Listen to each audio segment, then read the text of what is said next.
વાહ બુબા વાહ. શું થયું દાદા?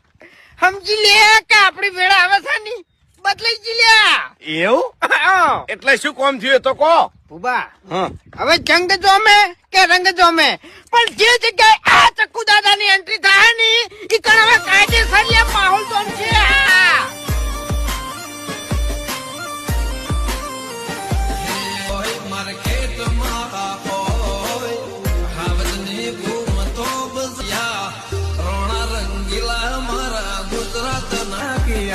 રૂબરૂ અડી જાય